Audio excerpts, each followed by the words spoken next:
Hi everyone, welcome to BRICS Briefs, your weekly dose of all things BRICS, served up by me, Clive. This week's episode will be exploring events from the last few days, such as the financial blockchain, the new development bank, BRICS members discussion, and BRICS astronomy. Join us on this enlightening journey as we try to untangle the complexities of international relations, global economics, and the emergence of multipolarity. This will continue to be a stark contrast from your local TV news agencies, a predominantly positive look at the optimistic international initiative that is BRICS. Welcome aboard BRICS Briefs. All right, let's have a look at the first article we've got. And this is be very interesting, I think. I'll have a look here, see that, get my eyes on. Thank you very much. So we see here, the Kremlin announces creation of blockchain-based payment system in BRICS. There's a lot of stir going on about the payment system for BRICS. What is going on, CBDC, what are the BRICS nations thinking about finance, sanctions, right? This is a very important subject. From the article, BRICS will work to create an independent payment system based on digital currencies and blockchain, Kremlin aide Yuri Ushakov said in an interview with TASS. Quote, "We believe that creating an independent BRICS payment system is an important goal for the future, which would be based on state-of-the-art tools such as digital technologies and blockchain." Well, he said it. "The main thing is to make sure it is convenient for governments, common people and businesses, as well as cost-effective and free of politics," he said. It's getting interesting, very interesting. This leads to an interview that TASS did with Yuri Ushakov. Yuri Ushakov is the Russian presidential foreign policy aide. He discussed Russia's priorities as the current BRICS president, emphasizing economic, security and cultural cooperation. He highlighted preparations for the BRICS summit in Kazan, focusing on infrastructure and accommodation. Ushakov also addressed BRICS expansion, expressing openness to future members, and we've all heard that. Regarding cooperation, he outlined plans for economic, technological and humanitarian initiatives, emphasizing mutual benefits.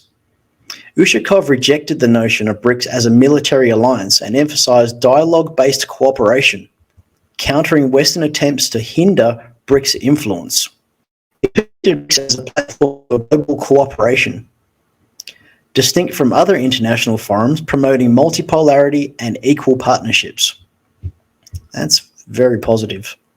You see in the article here, which is actually goes over the interview, that it's quite detailed, very long. I would suggest you have a look at it and you'll get a really good idea of what Yuri is talking about in the context of what Russia is thinking. This is a very important interview, and I think it's captured a lot of people's interest in BRICS. What is happening, because Russia is chairing the BRICS summit this year in Kazan. So I hope you find that interesting. All right, let's move on to the next one. This is for those who would like more information. And on our channel, we have the this playlist, which is very good. It has a lot of to do with the financial, the blockchain, but it's a great playlist. If you would like to visit and watch and find out more, please go ahead. So sort of on the same subject, we're staying on finance for a little bit. This is a video about the new development bank and a review of 2023. So this is a year that Dilma Rousseff has been the president of the new development bank. So let's take a look at the video.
thought it was important to give some context, and I wanted to show you this article by the Executive Intelligence Review, which is a very predominant, highly referenced for many decades. So this is published in June 18, 2023. So in regards to the president of the NDB, there's been rumours that she was corruption and stuff. So I just wanted to show this. So this is an excerpt from the article. The journal it's talking about the Wall Street Journal. In this article is saying, the title is Wall Street Journal publishes mad desire for failure of the BRICS Bank. So they're having a go at the BRICS Bank, right? This is the second paragraph. The journal has become an international leader recently in breaking bombshell, quote, bombshell, which are false and from which other mainstream media soon back away. But this one is in its own class. Exemplary is a particularly contorted section in which the writers try to say that new NDB president Dilma Rousseff, a former president of Brazil, has been freshly charged with multiple crimes of corruption in Brazil since her March 2023 appointment to head the NDB. In reality, against her nearly a decade ago, used by Wall Street to run a coup against President Rousseff in 2016, and were disproven. So I think that's important in the context that we're looking at the NDB, considering that we have a very covert control of the international financial system through private central banking. And the new development bank is obviously an alternative to that, potentially, when we're talking about BRICS. So let's continue. This is a great Substack article and continues to be from Andrew Kurupko. I would definitely recommend that you read, if you're interested in this, titled BRICS is transforming into a multipolar discussion club and economic integration platform. So it's not a long article, but if you get into more details, I would definitely recommend it. In this article, he's summarised a little bit. BRICS, led by Russia in 2024, aims to foster dialogue and economic integration without anti-Western sentiments or replacing existing organizations like the G20. Yuri Ushakov, Russian aide, highlighting BRICS' focus on politics, finance and culture, with Kazan hosting the October summit. BRICS seeks expansion while integrating new members and promoting a multipolar world order. Ushakov emphasized BRICS' non-confrontational stance, countering Western pressure, and its role in economic multipolarity. BRICS aims for equitable global benefits while collaborating with other international platforms. Its goal is dialogue-driven cooperation with a stable global transition. So this is where we're at. This is what we want. We want countries talking to each other, not killing each other, because it's us, the citizens, that pay for that. And our governments, I believe, though there is a lot of corruption, do the best they can. They actually require our support.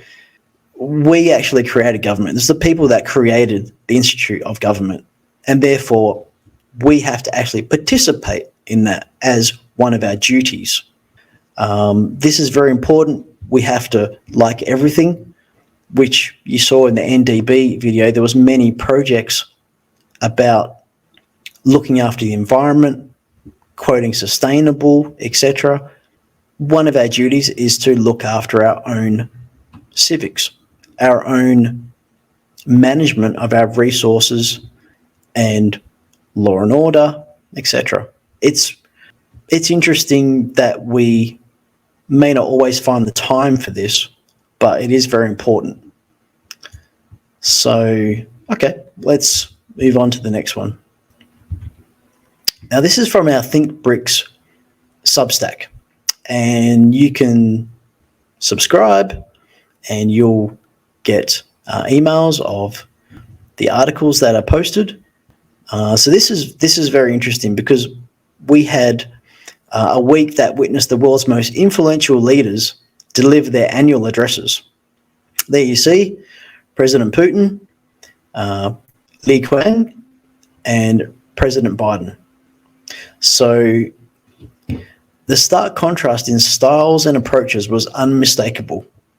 From the stoic pragmatism of Vladimir Putin and Li Qiang to the theatrical grandeur of Joe Biden's State of the Union, these speeches offered a window into the priorities, challenges, and narratives of their respective nations. Very stark. Putin's address, spanning over 2 hours, delved into the intricacies of Russia's geopolitical stance, military readiness, and economic resilience amidst sanctions. Li Qiang's speech, while relatively concise, laid out China's economic targets and policy reforms, underscoring the nation's unwavering commitment to development and self-reliance. In contrast, Biden's State of the Union was a masterclass in political theatre, replete with carefully choreographed standing ovations, heart-tugging anecdotes, and a relentless barrage of catchphrases extolling the virtues of Bidenomics. The stark juxtaposition of these speeches not only reflected the divergent communication styles, but also hinted at the underlying ideological divides and power dynamics shaping the global order. So let's get a taste. You're interested in looking back at these speeches, which are very important right now, as a lot of countries are going into their elections. Russia's in the next few days. Belarus, not very long ago, a few days ago, and many other countries. So this is a video on our channel, which you can view, that was a summary of Putin's recent address to the nation. And it was very good. Obviously, if you can't speak Russian, this is valuable for you to hear a summary of what he was talking about, especially now where there's so much conflict. I would say unnecessary conflict. I would say easily unavoidable conflict. But that's BRICS, right? That's where we're trying to go. Okay, here's another article. Chinese, 2 sessions meetings 2024, an opportunity for China to introduce itself to the world. This is interesting. We don't hear much about China in the Western world, certainly in Australia, unless it's very negative. So I have to say, look at this picture. Look how many, I mean, China doesn't just have a very large population, but you see the representatives of how many there are. Very, very interesting. So the meetings of the 2 sessions in China, which is known as Langwei, I probably got that wrong, I apologize, in Chinese, the concurrent meetings are an annual fixture of China's legislative agenda and run for approximately 2 weeks. During the period, legislators will approve new laws, political appointments, and government work reports detailing the progress of various departments such as the Ministry of Finance and the National Development and Reform Commission. Delve deep. This article is by Dr. Nadia Helmi. She's very experienced, highly educated. I know we generally, I think I have a bit of an issue with the legitimacy of a lot of mainstream journalists, but I think Nadia does a great job. And the fact that she's actually an expert in Chinese relations, I think you'll find value in it. So for our last topic, something nice and light and happy, optimistic. This is the BRICS Astronomy magazine, issue 2. So you missed the first one. You should look this up. This is great. So I just had a little bit of a flick through under one sky. That's very cool. Space exploration is a very positive, very optimistic, very creative direction. Very inspiring. the children are inspired by it. It's not about going to another planet. It's about also exploring the open space, searching this unlimited space that's out there. This is very important for our children. The spin-off that comes from space exploration and the engineering and technology achievements required to achieve the objectives in space exploration missions is phenomenal. Statistics show that it is a 10-to-1 increase of spin-offs, a 10-to-1. So every $1, $10 worth is achieved from an investment in space projects, missions. And don't forget, when you have a mission orientation like the Apollo missions, where everyone gets behind it, there is a sense of optimism that we're doing something. We're not trying to kill each other. This is something that's very important. These sorts of things are universally important for us. It's not just about space and technology and astronomy. This is about optimism. This is about frontiers, exploration. And this magazine is lovely. So I don't know if you know, but BRICS is in space. So I hope you enjoy that. Please look it up and check it out. And the last article, Roscosmos to meet BRICS space agencies representatives. Yes, the BRICS countries are cooperating in space. Roscosmos plan to hold a series of meetings with representatives of BRICS space agencies. CEO of the Russian state corporation, Yuri Borisov, reported to President Vladimir Putin. Quote, "We are preparing to be host to our counterparts from BRICS countries. Russia is the presiding country in BRICS this year. We will also meet our counterparts from national space agencies. We closely worked with them last year. We have huge prospects. We will report our proposals to you in this regard," Borisov said.